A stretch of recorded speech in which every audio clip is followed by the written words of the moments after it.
On deck is Theo Fowlerus. Hi, I'm a resident of Huntington. I've been living in Suffolk County since 2002.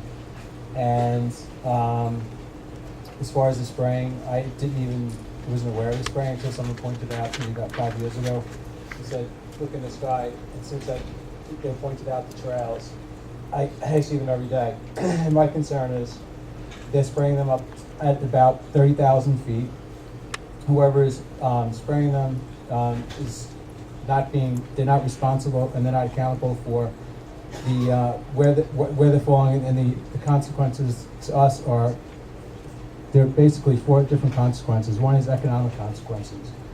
Decreased sunlight means less healthy crops, trees are dying, vegetation is not as healthy, and there's less production for crops. That's one of the economic consequences. The second economic consequence is decreased energy for solar panels. And the next consequence is health. Levels of vitamin D are decreasing. Vitamin D is essential for your health. And unknown consequences, which the 3 people that were very knowledgeable just spoke about: aluminum, barium, and heavy metal salts. No one's filed an environmental impact statement, so how do we know what the impact is on our health? The third issue is global warming, which actually is controversial because we're not sure it even exists, because you have these aluminum particles that are being sprayed in the air. They deflect the sun, so what happens is the sun is not, the right amount of sun is not hitting the earth, and then the heat is getting trapped. So it's actually global warming is actually a man-made concept. When you really need to pass this legislation, everyone should take a look up at the sky and educate themselves. There's a lot of research being done on this. And they should file an environmental impact statement and prove that they're safe before they continue to spray. Your children, everyone here, if you have children, if you have pets, if you have your own health yourself, you're responsible for safeguarding your health. And it's not being safeguarded. There's no environmental impact statement. There's no one keeping track of the impact on your health from the spraying, and it's being done every single day. And the last issue is it a constitutional issue? How can it be constitutional to do aerial spraying and drop heavy metals when it's actually taking your property? It's taking your liberty. It's taking your right to happiness.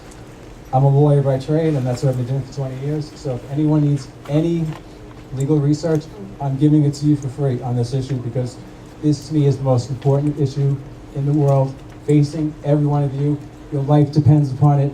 Take it seriously, please. I've written letters to senators, congressmen. This to me is the most important issue for all of you, for your health, for your children, and that's it.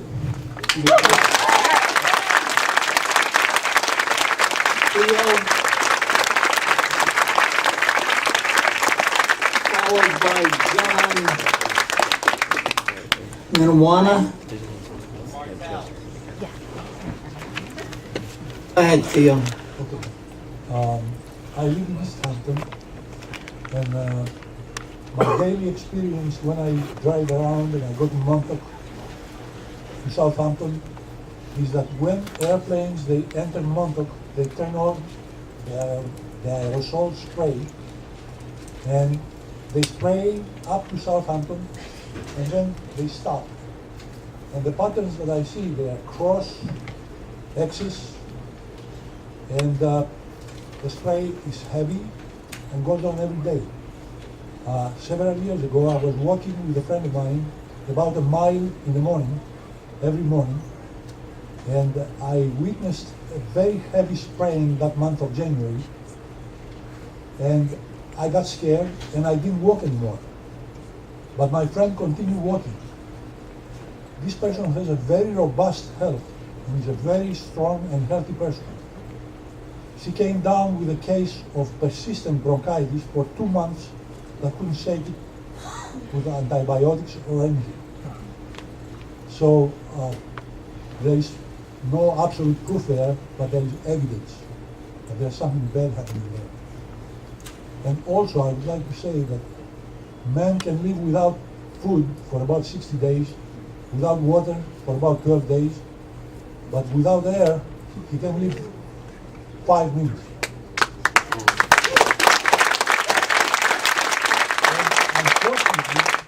Unfortunately, as an immigrant, I came 40 years ago in this country because I believed in the ideals of this country.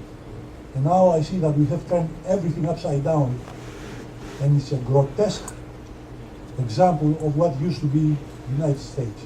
Yeah!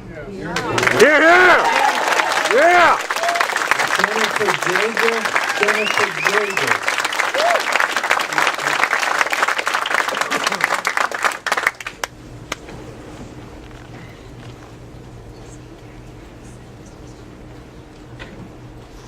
First, I want to congratulate this body for having this hearing, and Legislator Romaine for introducing this bill.